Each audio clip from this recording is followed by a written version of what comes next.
पेड़ के ऊपर बड़े नाखूनों की खुरच के निशान थे। कुछ बड़े लोग अपने हाथों में हथियार और मशाल लेकर के जंगल के अंदर जाते हैं। धप धप करके किसी भारी जानवर के चलने की आवाज़ आती है। जगह जगह खून के छींटे हैं, जिसे देख के पंडित जी भी घबरा जाते हैं कि किस बला से हमारा सामना होने वाला है। हर तरफ से लोगों के चीखने की आवाज़ें आती हैं। एक गुर्राने की आवाज़ उनको पीछे से सुनाई देती है, और जब वो पीछे पलट के देखते हैं तो के जिस चीज़ को मंत्रों के जाप से कोई वो फ़र्क नहीं पड़ रहा था, तो एक आदमी को देख करके वो कैसे पीछे हट गया। एक तेज़ी से भागती हुई एक परछाई नज़र आती है। ऊपर लटका देते हैं पेड़ पे पिंजरा और एक आदमी को बीच में बिठा देते हैं बांध के।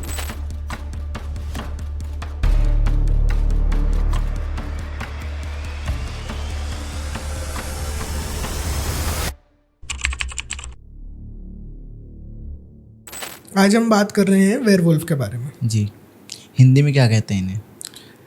हिंदी में वेयरवुल्फ को, या फिर इंडिया में क्या कहते हैं? बेसिकली लोग किस नाम से जानते हैं? मानव भेड़िया, कुछ इलाकों में इसे बागड़ बिल्ला कहा जाता है। बागड़ बिल्ला जी। हालांकि ये जो वर्ड है बागड़ बिल्ला, ये ज़्यादातर पॉपुलर नहीं है। कुछ बहुत ही ज़्यादा रिमोट एरियाज़ में इसको यूज़ किया जाता है।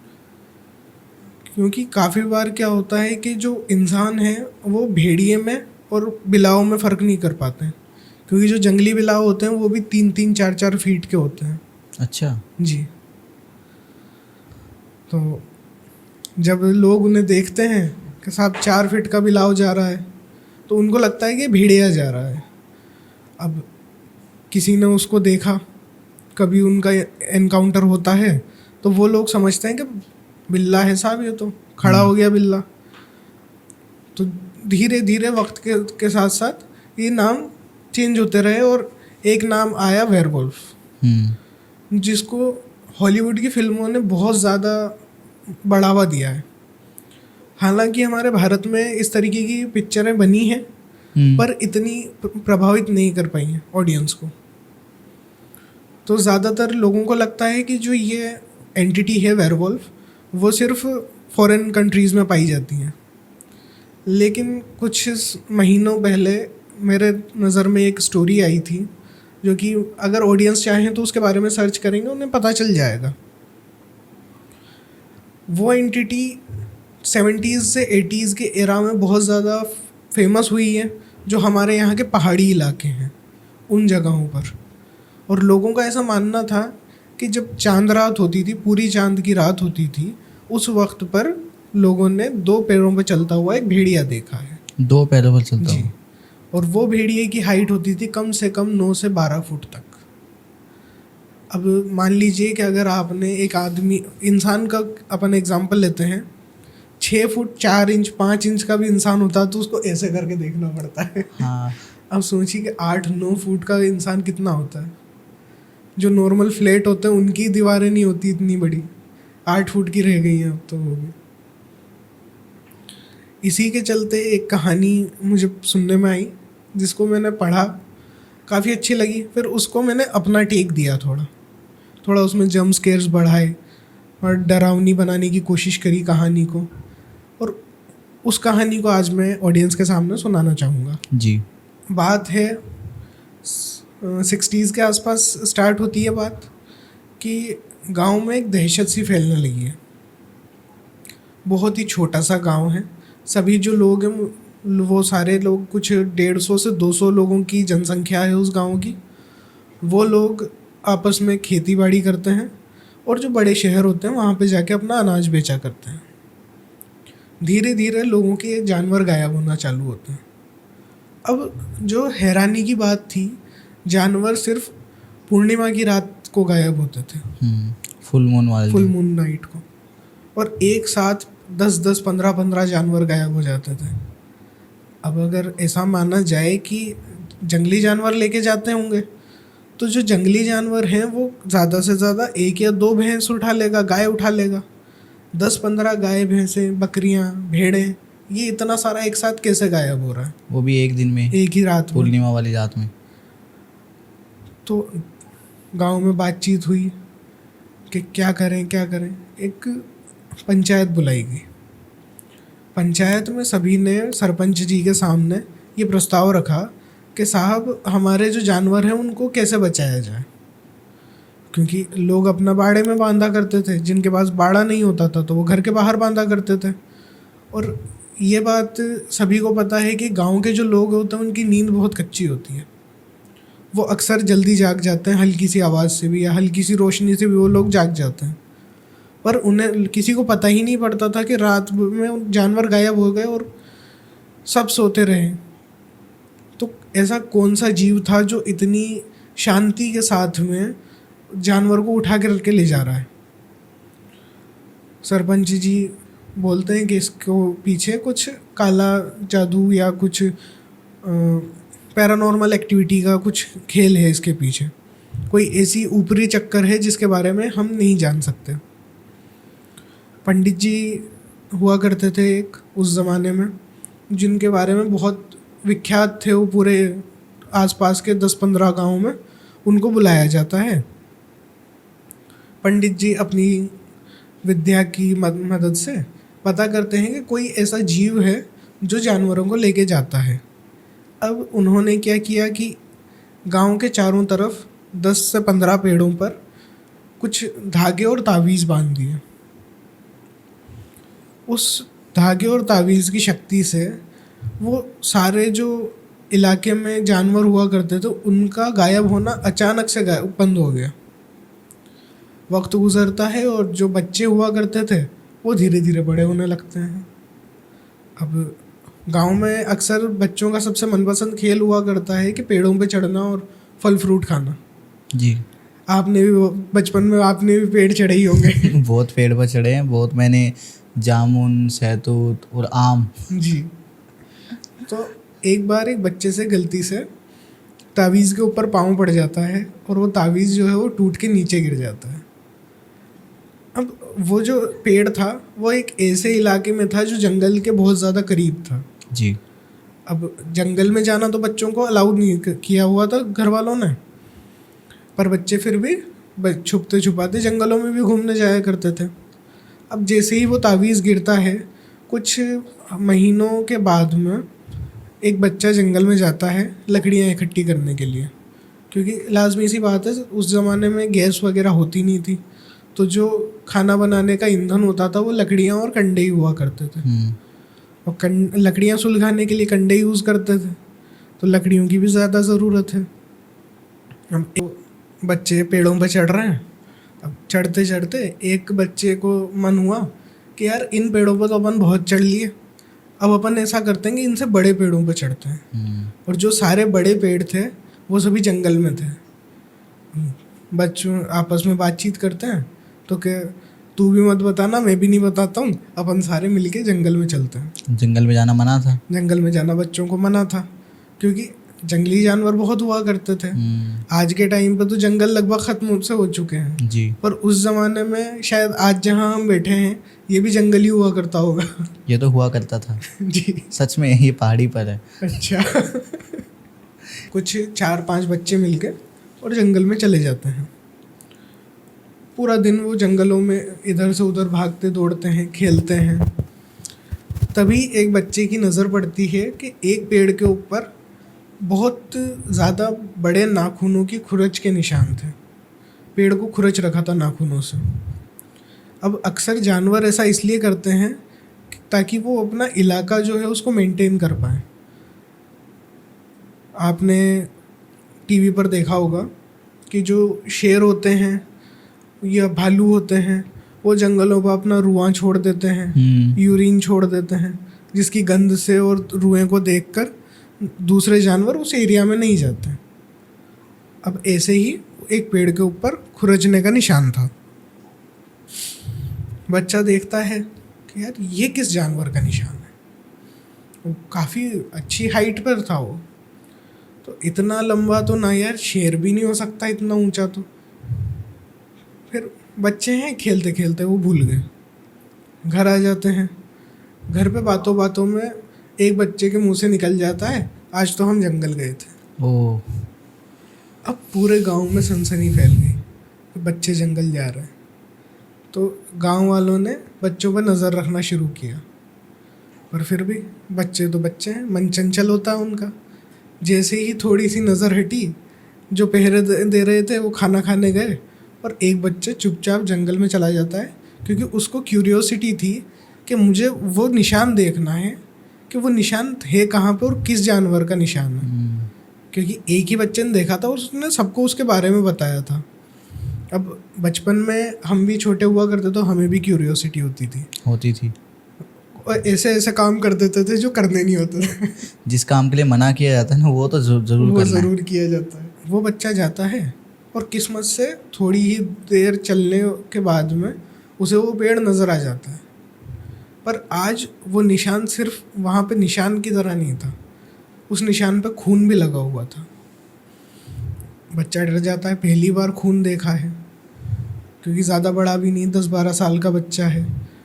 वो डरता डरता भागना चालू करता है और नीचे नहीं देखता, उसका पैर जो है वो एक टकराता है, किसी भी चीज़ से टकराता है, वो गिर जाता है मुंह के बल, नाक पे काफ़ी चोट आती है उसके। अब बच्चे ने पलट के देखा कि ऐसा तो कोई पेड़ था नहीं, मतलब पत्थर था नहीं जिसकी वजह से मैं टकरा जाऊँ। जैसे ही वो पलट के देखता है तो नीचे एक हड्डी पड़ी हुई थी और बहुत मोटी हड्डी थी। हड्डी देख के बच्चा घबरा जाता है, क्योंकि ये जंगल में हड्डी कहाँ से आई इतनी मोटी। और हैरानी की बात ये थी कि उस हड्डी पर कुछ मांस के टुकड़े भी लगे हुए थे। ऐसा लग रहा था कि वो हड्डी अभी अभी ताज़ा ताज़ा फेंकी गई है वहाँ पर। डरता सहमता बच्चा भागता हुआ गांव में जाता है। पूरे गांव में हल्ला फैल जाता है कि हमारा बच्चा जंगल में गया था और उसने इस तरीके से हड्डी देखी है। अब जो जानकार लोग हुआ करते थे, जिन्होंने पशुओं की डेड बॉडीज़ देखी हुई होती हैं, वो बोलते हैं कि इतनी बड़ी और इस तरीके की हड्डी तो गाय की होती है। फिर गांव में ऐलान होता है कि किसी का भी कोई भी मवेशी अगर गायब हुआ है तो आप आकर के पंचायत को बताएं। गांव के एक कोने में एक किसान रहा करता था, जिसकी उम्र कुछ 80 साल के आसपास रही होगी। उसके पास 6 गायें थी जिनको वो चराने लेके जाया करता था। अब वो सवेरे उठता है तो देखता है कि उसकी 5 गायें हैं, 6ठी गाय गायब है। अब ज़्यादा बूढ़ा होने के कारण वो ज़्यादा दूर तक उन गायों को लेकर जाता नहीं था। वो कुछ दूर जाता था, गाय की रस्सी खोलता, वो गाय अपने हिसाब से चारा चर के वापस आ जाया करती थी। अब उस दिन एक गाय वापस नहीं आई जी। तो वो सरपंच को जाके बताता है कि साहब मेरी एक गाय मिसिंग है। सरपंच बताता है कि इसी तरीके से एक हड्डी मिली है। अब डर फैल जाता है पूरे गांव में, तो एक टीम बनाई जाती है जिसमें कुछ बड़े लोग अपने हाथों में हथियार और मशाल लेकर के जंगल के अंदर जाते हैं। हालांकि वो रात के वक्त नहीं जाते, वो जाते दिन के वक्त ही हैं। पर क्योंकि जंगल में पेड़ इतने घने होते हैं कि उनको दिन में भी अंधेरा फील होता है, तो वो मशाल की सहायता से जंगल घूमते हैं। अब जिस नाखून के निशान की बात हो रही थी, वो उनको जंगल में कई जगहों पे अलग अलग पेड़ों पे नज़र आते हैं, और कहीं पर तो इतने ज़्यादा ऊंचाई पे नज़र आते हैं कि किसी भी आम जानवर का वहाँ तक पहुँचना नामुमकिन है। अनटिल अनलेस आप पेड़ के ऊपर चढ़े हो और आपने वहाँ पे खुरचा है। लोग तलाशी लेते हैं तो उनको गाय का कटा हुआ सिर मिलता है। अब शेर चीते के लिए इतनी मुश्किल बात नहीं है किसी गाय का सिर काटना, पर हैरानी की बात ये थी उस इलाके में शेर और चीतों की संख्या जो थी वो इतनी ज़्यादा नहीं थी, क्योंकि जंगल में छोटे जानवर ज़्यादा थे और उतने बड़े जानवर पाए नहीं जाते थे जिनके वजह से शेर और चीतों का आहार पूरा हो सके। सनसनी फैल जाती है पूरे गांव में। एक एक करके लोगों को पता चलता है कि गांव में इस तरीके से आपदा फैलने लगी है। लोग अपने साथ में अपने घर के अंदर जानवरों को बांधना शुरू कर देते हैं। अब जैसा कि मैंने आपको बताया था कि एक बच्चे से गलती से तावीज़ टूट के गिर जाता है जी। कुछ दिनों के बाद में पूनम की रात आती है तो जंगल से एक गुर्राने की आवाज़ सुनाई देती है, जो भेड़िए अक्सर निकाला करते हैं। वो आवाज़ सुनते हैं लोगों को लगता है कि हो सकता है कोई भेड़िया या सियार पानी पीना आया होगा नदी में। गर्मियों का मौसम चल रहा था तो जो नदी के किनारे होते हैं वो बहुत ज़्यादा सूख जाते हैं, और लोग अक्सर ऐसी ही जगहों पर घर बनाते हैं जहाँ पे उनको गर्मियों में भी पानी की समस्या ना मिले।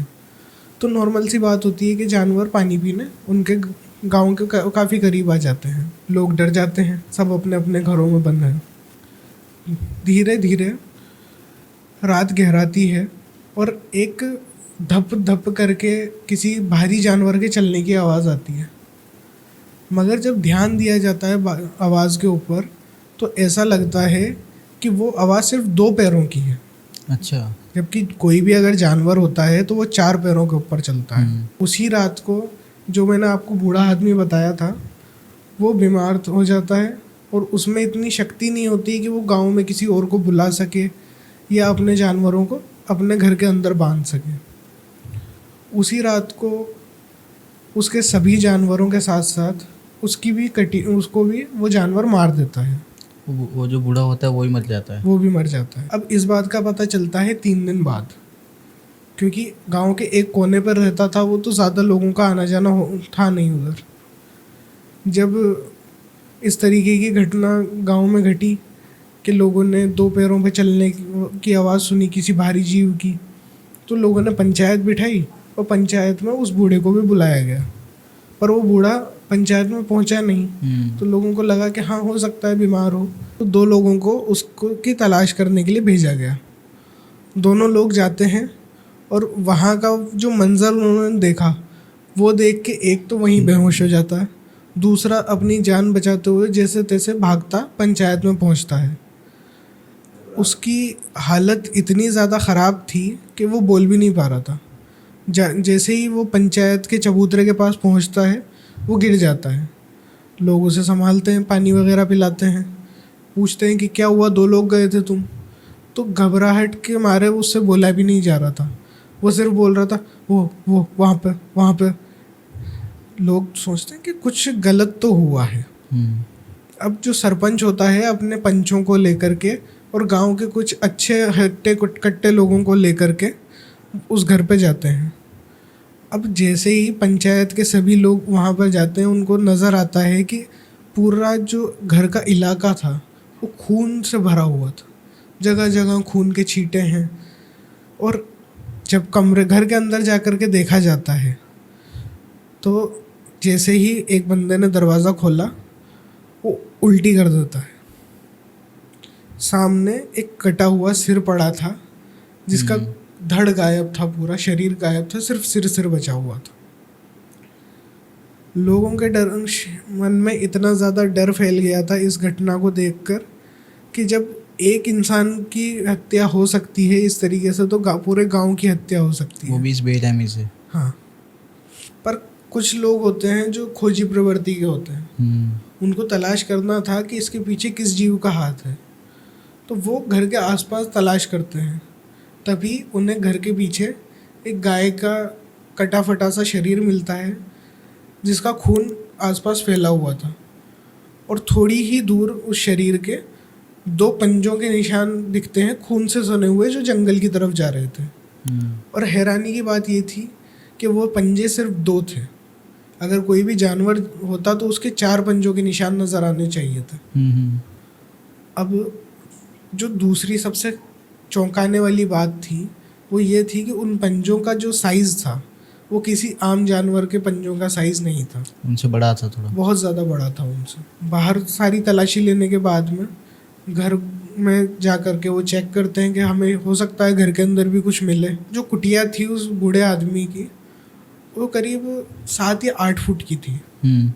और उस कुटिया के ऊपर जो, जैसे कि आपने देखा होगा पुराने ज़माने की जो घर होते हैं, उसमें बीच में एक बल्ली डाल दी जाती है, जिसके दोनों तरफ लकड़ी लगाकर वो लगाते हैं, घास वगैरह से उसको ढक देते हैं।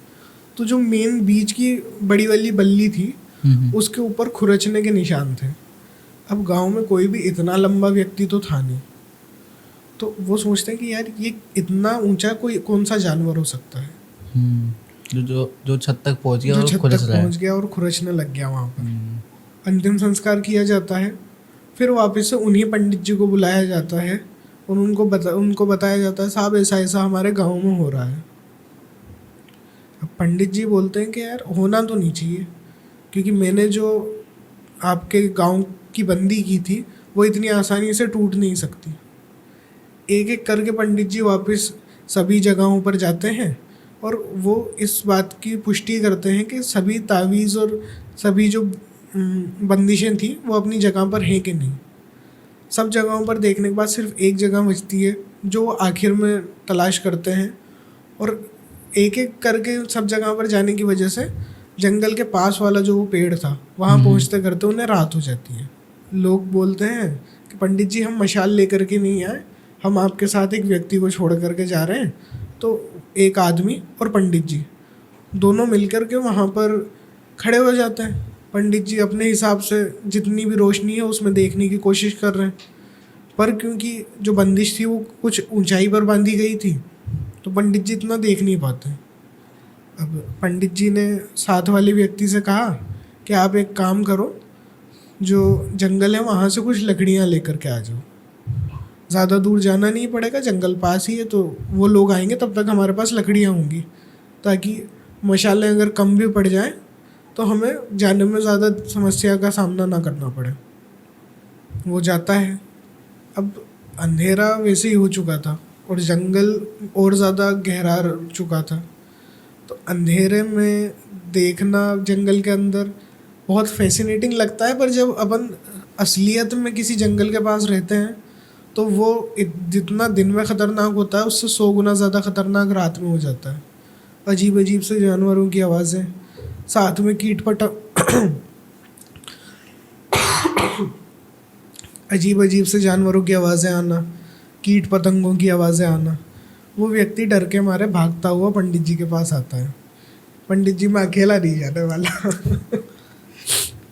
पंडित जी साथ में जाते हैं। दोनों लकड़ियाँ इकट्ठी करते करते और बातें करते करते ये भूल जाते हैं कि उन्हें सिर्फ बाहरी सतह से लकड़ियाँ उठानी थी। वो बहुत ज़्यादा अंदर चले जाते हैं और वहाँ पर उन्हें एक ऐसा इलाका मिलता है जहाँ पे अजीब अजीब तरीके के जानवरों के सिर थे। हालांकि वो सिर बचे नहीं थे, वो सिर्फ हड्डियाँ बची थी। अलग अलग हड्डियाँ, अलग अलग कंकाल उनको वहाँ पर नज़र आते हैं, जिसे देख के पंडित जी भी घबरा जाते हैं कि किस बला से हमारा सामना होने वाला है। तो वहाँ से जैसे ही वो लोग भागने की कोशिश करते हैं तो एक जड़ से पंडित जी का पाँव टकराता है और वो गिर जाते हैं जी। गिरने के कारण उनके सिर में चोट आ जाती है और खून निकल जाता है। उस वातावरण में हल्की सी खून की महक फैल जाती है। हालांकि ये महक इंसान इतनी आसानी से सूंघ नहीं पाते, पर जानवरों के सूंघने की शक्ति बहुत प्रबल होती है, जिस कारणवश वो किसी भी तरीके की स्मेल को सूंघ सकते हैं। जी। दोनों लोग उठते हैं जैसे तैसे खुद को संभालते हुए, पंडित जी को सहारा देते हुए व्यक्ति लेकर के जा रहा होता है गांव की तरफ। तभी पेड़ों के हिलने की आवाज़ आती है। अब सोचिए कि बड़े बड़े पेड़ हैं जिनका तना अपन 2 हाथों को अभी मिला लें तो वो उस तने को पूरा कवर ना कर पाए। इतने बड़े बड़े पेड़ हिल रहे हैं जबकि हवा भी नहीं चल रही है जंगल में। तो वो लोग भयभीत होकर के भागना शुरू करते हैं। वो भागते भागते अचानक से जिस आदमी ने पंडित जी को सहारा दे करके जा रहा था उसको पीछे से कोई खींचता है। पंडित जी पीछे पलट के देखते उन्हें कुछ भी नहीं दिखता, बस वो आदमी खींचता हुआ नज़र आता है उन्हें। पंडित जी और ज़्यादा डर जाते हैं। जो भी मंत्र उन्हें आते थे सभी मंत्रों का जाप शुरू कर देते हैं और भागने लगते हैं। पर जैसे ही वो जंगल की बाउंड्री तक पहुंचते हैं, हवा से एक उड़ता हुआ सिर उनके सामने आके गिर जाता है, जो सिर उसी व्यक्ति का था जो पंडित जी के साथ आया था। पंडित जी फिर भी भगवान के ऊपर विश्वास रखते हुए कि भगवान आज बचा लो, वो भाग के जंगल के अंदर चले जाते हैं। रास्ते में लोग मशाले लेकर के आ रहे थे। पंडित जी को भागता हुआ देख के वो भी सोचते कि यार ऐसा क्या हो गया, पंडित जी क्यों भागते हुए आ रहे। पूछते हैं पंडित जी क्या हो गया, वो आपके साथ में हमने हमारा आदमी छोड़ा था, वो आदमी कहाँ गया। पंडित जी की हालत इतनी ज़्यादा ख़राब हो चुकी थी कि वो इंसान कुछ बोल ही नहीं पा रहा था। उन्होंने बोला कि बस चलो यहाँ से, जितना जल्दी हो सके इस वातावरण से दूर चलो। जी। सरपंच जी के घर पे जाते हैं। पंडित जी सीधे कुछ भी नहीं देखते, ना इधर ना उधर, सीधे जाके मंदिर में बैठ जाते हैं और पूरी रात भगवान के सामने बैठ के कुछ पूजा पाठ करते रहते हैं। सवेरे की पहली किरण के साथ पंडित जी बाहर निकलते हैं और उनके हाथ में एक लोटा होता है जिसके अंदर पानी होता है। लोग सोचते हैं कि यार पंडित जी ने कुछ तो किया है रात भर, अब ये पानी का लोटा क्यों लेकर के आए हैं साथ में। तो जब पंडित जी से पूछा जाता है कि पंडित जी क्या हुआ था कल रात को, पंडित जी सारी बात विस्तार से सबको बताते हैं और उसी दिन आधा गांव खाली हो चुका था। क्योंकि जब इतना सब कुछ हो सकता है, हालांकि सबको ऐसा लग रहा था कि जो घटनाएं घटित होती थी वो सिर्फ पूनम की रात को होती थी, पर इस बार जब पूनम की रात गुजर चुकी थी उसके बाद भी ये घटना घट चुकी है, तो गांव में किसी का भी रहना सेफ नहीं था। तो जिनके भी रिश्तेदार बाहर रहा करते थे वो सभी लोग गांव छोड़ के चले जाते हैं। अब गांव में कुछ नाम मात्र के लोग बचे थे और उनकी आखिरी उम्मीद थे पंडित जी सवेरे के ब्रह्म मुहूर्त में निकलते हैं पहली किरण के साथ में और पूरे गांव की बाउंड्री पे छींटे मारते हैं उस पानी के। पर फिर उनसे एक गलती हो जाती है। क्या? बताओ क्या हो सकती है आपके अकॉर्डिंग? गलती भाई नो आइडिया। पंडित जी वापस से वही गलती करते हैं जो उन्होंने जो तावीज़ ढूंढते टाइम की थी। वो दोबारा उस हिस्से से शुरू नहीं करते, वो गांव के पहले हिस्से से शुरू करते हैं और शाम होते होते वो वहाँ पर पहुँच पाते हैं। इस बार थोड़ी सी हिम्मत इसलिए थी उन्हें क्योंकि गांव के 7-8 नौजवान उनके साथ में थे। वहाँ पर कुछ पानी के छींटे मारते हैं, कुछ पड़ते हैं और वो लोग वापस आने लग जाते हैं। तभी हवा का एक झोंका आता है और मशाल सबकी एक साथ बुझा जाती है। अंधेरा पूरा तरीके से वातावरण को अपने अंदर समा चुका था और लोग डर के मारे इधर उधर भाग जाते हैं। उनको ये पता ही नहीं रहता कि हमें साथ में रह कर के काम करना है। अगर वो साथ में रहते तो शायद उस दिन बच जाते। कोई एक दिशा में भागा, कोई दूसरी दिशा में भागा और हर तरफ से लोगों के चीखने की आवाज़ें आती हैं, बचाओ बचाओ। एक आदमी था जो सबसे ज़्यादा ताकतवर माना करता था खुद को, वो हमेशा अपने हाथ में एक लाठी लेके चलता था। वो पंडित जी से कहता है आपको डरने की कोई आवश्यकता नहीं है, मैं आपके साथ खड़ा हूँ। के अंदर एंटर होने वाले थे उससे पहले एक गुर्राने की आवाज़ उनको पीछे से सुनाई देती है और जब वो पीछे पलट के देखते हैं तो वो इतने ज़्यादा डर जाते हैं कि जिसका कल्पना करना भी मुश्किल था। उनके पीछे एक 8 से 9 फुट लंबा एक भेड़िया खड़ा था जो 2 पैरों पर खड़ा था अपने, और उसके नाखून इतने बड़े थे कि एक वार से इंसान को 2 टुकड़ों में बांट दे। उनके डर की कल्पना करके भी इंसान, आप खुद ही सोचो ना भाई कि कोई जानवर आपको ऐसा दिख जाए। हाँ, वो भी जानवर भी नहीं, मतलब वो अलग ही चीज़ है, अलग ही चीज़। 8-9 फुट का एक भेड़िया टाइप। पंडित जी को लगता है कि वो अपनी शक्तियों का प्रयोग करके उससे बच सकते हैं, पर अगर वो कोई शैतानी जीव होता या कोई शैतानी शक्ति होती तो वो फिर भी मंत्रों के जाप से बच सकते थे जी। पर उसको रोकने के लिए कोई ठोस माध्यम की ज़रूरत थी, जैसे कि वो तावीज़ बंधे हुए थे। अब आप ये सोचो कि जिस चीज़ को मंत्रों के जाप से कोई वो फ़र्क नहीं पड़ रहा था, उसको एक तावीज़ से कैसे फ़र्क पड़ा? ये सोचने वाली बात है। तावीज़ से इसलिए फ़र्क पड़ा क्योंकि आपने भी देखा है, मैंने भी देखा है, जो भी तावीज़ बांधे जाते हैं वो या तो कपड़े में बांधे जाते हैं या फिर चांदी के एक लॉकेट होता है, चांदी का एक केस होता है, उस केस के अंदर रखे जाते हैं जी। और उस ज़माने में चांदी की बहुत कमी नहीं थी लोगों के पास। गाँव में भी लोगों के पास मिल ही जाते थे कि तावीज़ बांधना, छोटा सा टुकड़ा चाहिए चांदी का, वो उसको रोल करेंगे या डाइस बनाएंगे, उसके अंदर तावीज़ रख देंगे जी। वो एक चांदी के टुकड़े से वो डर रहा था। ओह।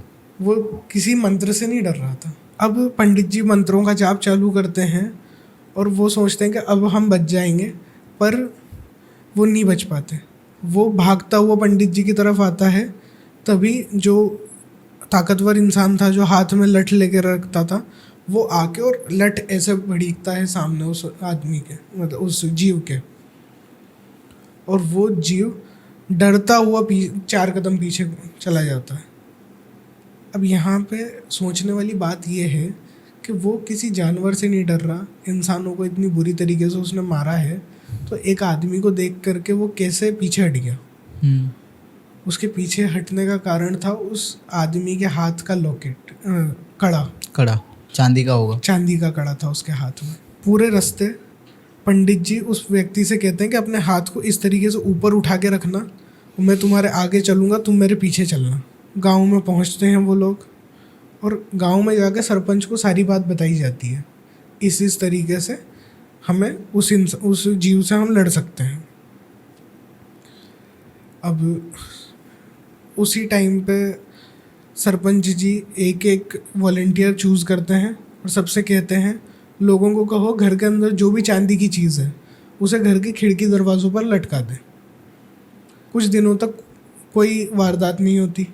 जानवरों के गले में छोटा छोटा सा चांदी का टुकड़ा डाल दिया जाता है, तो जानवर भी नहीं मर पाते।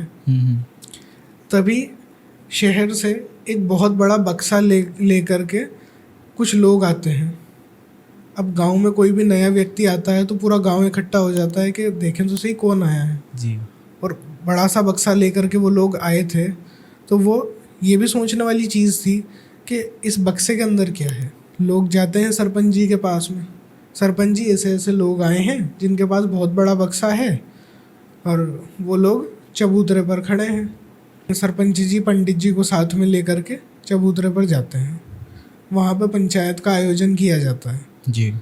अब लोगों को बताया जाता है, ये गांव से मैंने कुछ लोग भेजे थे शहर में जांच पड़ताल करने के उस उपलक्ष्य में कि इस तरीके के जानवर को किस तरीके से हम हरा सकते हैं जी। तो उस टाइम पर एक अंग्रेज़ी शिकारी वहाँ पर शहर में आए हुए थे और उनके कान में ये बात पड़ जाती है कि इस तरीके से कोई ऐसा जानवर है जिसको कोई भी नहीं मार पा रहा है, तो उसको हम मारेंगे। वो अंग्रेज़ी जो शिकारी थे वो अपने साथ में अपनी बंदूक लेके आते हैं शिकार करने वाली, पर उन्होंने ये बात भी सुनी थी कि वो सिर्फ चांदी से डरता है। तभी उन्हें उनके बचपन की एक कहानी याद आती है। जब वो अंग्रेज़ी जो शिकारी हैं उनके बारे में बात चल रही है, तो जब वो छोटे थे तो उनके दादाजी बताया करते थे, बेटा हमारे जो बूढ़े बुज़ुर्ग हैं जो पुरानी कहानियाँ सुनाते हैं वो एक जीव के बारे में बताते हैं जिसे हम वेयरवुल्फ कहते हैं। अब वेयरवुल्फ जो था वो एक शापित जीव था जो पूर्णिमा की रात को अपना शरीर भेड़िया में बदल लेता था जी। और आम तौर पर वो इंसानों की तरह रहा करता था। तो वेयरवुल्फ के बारे में बताया जाता है उनको, तो उस टाइम पे उस अंग्रेज़ी शिकारी को याद आ जाती है कहानी, और वो अपने साथ के कुछ लोगों को जो कि उन्होंने इंडिया में ट्रेनिंग देने के लिए अपने साथ में रखे थे शिकार करने के लिए, उनको बोलते हैं कि किसी भी सुनार के पास जाओ और उससे कहो कि मुझे चांदी की गोलियाँ चाहिए जो मैं बंदूक में डाल करके और किसी का शिकार कर सकूं जी। 10 से 15 गोलियों का वो इंतज़ाम कर पाते हैं, क्योंकि ज़्यादातर लोग इस तरीके के काम करते नहीं थे। और सरकार से भी डर लगता था कि अगर सरकार को पता चल जाएगा तो स्मगलिंग वाला सीन आ जाएगा, और उस टाइम पे डर भी था लोगों में। तो वो 10 से 15 गोलियों का इंतज़ाम करते हैं और ये सारा सामान लेके कुछ नॉर्मल गोलियाँ और अलग अलग तरीके की बंदूकों को लेकर के वो उस गांव में पहुंच जाते हैं। पंचायत की सभा चली रही थी, तभी सरपंच जी का बेटा आकर के वहाँ पे खड़ा होता है और वो बोलता है कि पापा ये सब क्या हो रहा है।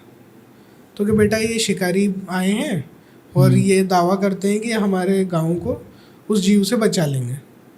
तो वो जो लड़का होता है सरपंच जी का, वो बोलता है कि अरे ऐसा कुछ भी नहीं है, ये सब चोंचलेबाजी है और कोई जानवर नहीं है, अगर होता तो अभी तक हमें नज़र क्यों नहीं आया।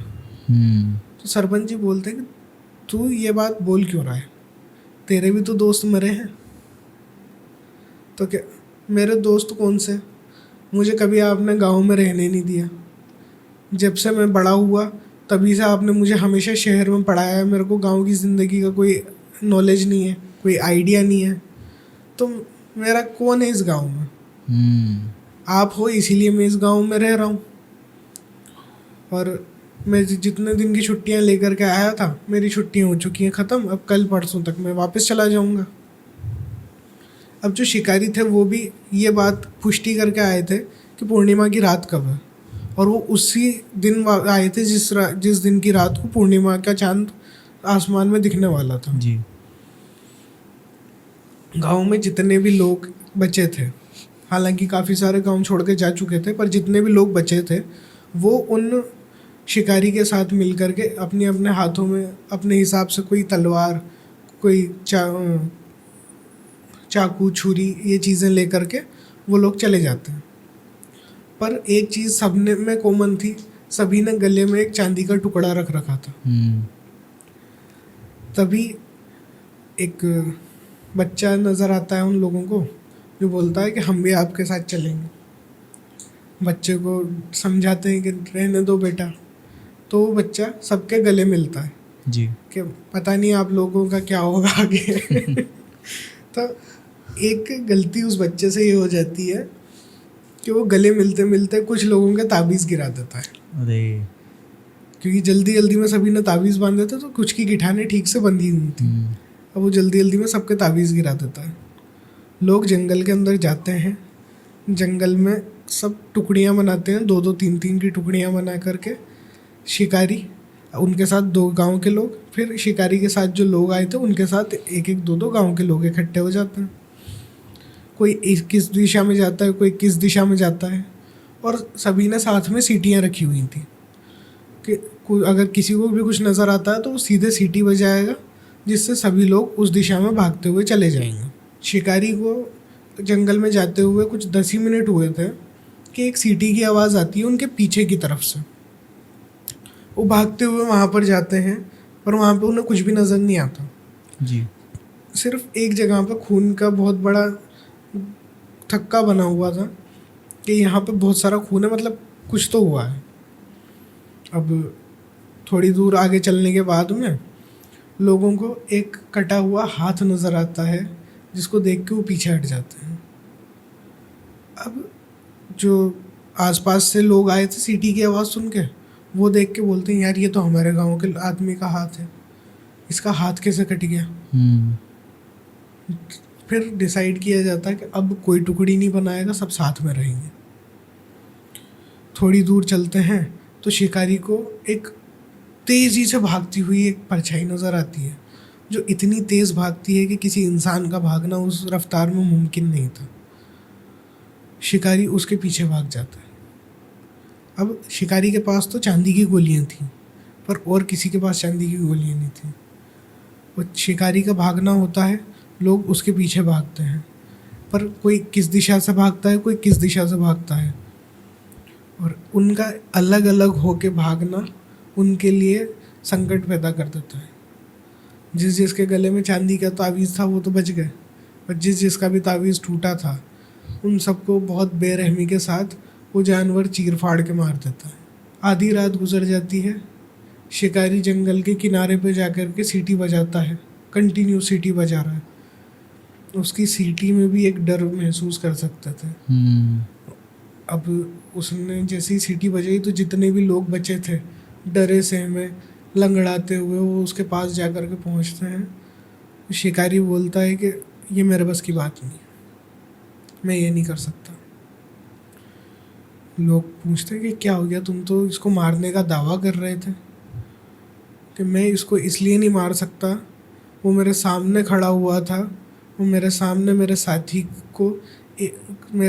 को उसने पकड़ा और एक हाथ उसके सिर पर रख के उसका धड़ से सिर अलग कर दिया। ये नज़ारा देख के मैं टूट चुका हूँ पूरी तरीके से। तो कि तुम कैसे बच गए? तो कि मैं हमेशा अपनी छाती पे अपने मेडल्स लगा के घूमता हूँ, जिसमें चांदी भी है और सोना भी है, इसलिए वो मेरा कुछ नहीं बिगाड़ सका और वो दूर भाग गया मुझसे। सरपंच जी को पता चलती है बात, तो सरपंच जी उसे बोलते हैं कि कुछ तो तुम्हें करना पड़ेगा, अगर तुम ये नहीं कर पाए तो तुम्हें हम इस गांव से कभी जाने ही नहीं देंगे, कि उन्हें भी अपने गांव वालों की रक्षा करनी है। तो शिकारी जो है वो डिसाइड करता है कि एक जाल बिछाते हैं, वो एक आदमी को पिंजरे के मतलब पिंजरा लगाते हैं, ऊपर लटका देते हैं पेड़ पे पिंजरा, और एक आदमी को बीच में बिठा देते हैं बांध के, तो कि जैसे ही वो आएगा तुम्हारे पास आने से पहले हम उसे पिंजरे में कैद कर लेंगे। ऐसा ही होता है। और शिकारी उसको ट्रैप कर लेता है, जो वेयरवुल्फ होता है उसको ट्रैप कर लेता है, और दिमाग इतना लगाया गया था, ये सेकंड ओपिनियन रख रखा था शिकारी ने कि अगर कुछ नहीं हो पाता तो फिर घात लगा के शिकार करना पड़ेगा। तो उसने जो भी पूरा पिंजरा था उसकी जो जालियाँ थी उन पे भी छोटे छोटे से चांदी के टुकड़े लगवाए थे, ताकि वो इस जाल को तोड़ के और भाग नहीं सके। अब पिंजरे में वो कैद हो जाता है, शिकारी धड़ धड़ करके उस पर 8-10 गोलियाँ चला देता है, और वो वेयरवुल्फ उसी जगह पे मर जाता है। अच्छा। गांव वाले सब खुश, सब अपने अपने घर चले जाते हैं। अगली सुबह शिकारी अपने शिकार को देखने के लिए आता है, तो वहाँ पे वेयरवुल्फ नहीं था, वहाँ पे सरपंच का बेटा मरा हुआ पड़ा था। ओ भाई, सरपंच का बेटा ही वेयरवुल्फ था। सरपंच का बेटा ही वेयरवुल्फ था, शायद इसीलिए वो स्टार्टिंग में मना कर रहा था। इसीलिए वो मना कर रहा था। अब लोगों को शक इस बात से नहीं हुआ क्योंकि वो गांव में बहुत कम रहा करता था। गांव में रहता नहीं था, शहर में आपने बताया वो पढ़ाई करता था। वही सरपंच ने बचपन से उसे बाहर रखा था, तो पता नहीं बाहर वो किसी कल्ट से जुड़ा होगा या कोई दूसरा वो हुआ होगा, कोई काले जादू का असर हुआ होगा उसके ऊपर, और उसने इस तरीके की उसमें शक्तियाँ आ गई। मेरे बीवी को, मेरी वाइफ को एक बच्चा हुआ था। मेरे को वो बच्चा बिल्कुल ही पसंद नहीं आया। मैंने उसको एक तरह से डिसऑन कर दिया। पूरे बचपन में मैंने उसको प्यार नहीं करा, मैंने उसको इतनी नफरत दी और मैं उसके मुंह को नोचा करता था ना। कुछ जब मैं काम करने जाऊंगी तो आप बेटी का ध्यान रखना। जब ये वापस आई, इसके घर की सारी बत्तियां बुझी हुई थी। कहीं से वो लालटेन वापस जलाकर देखती कि क्या है। उतने में उसको एक उंगली पड़ी हुई दिखती है।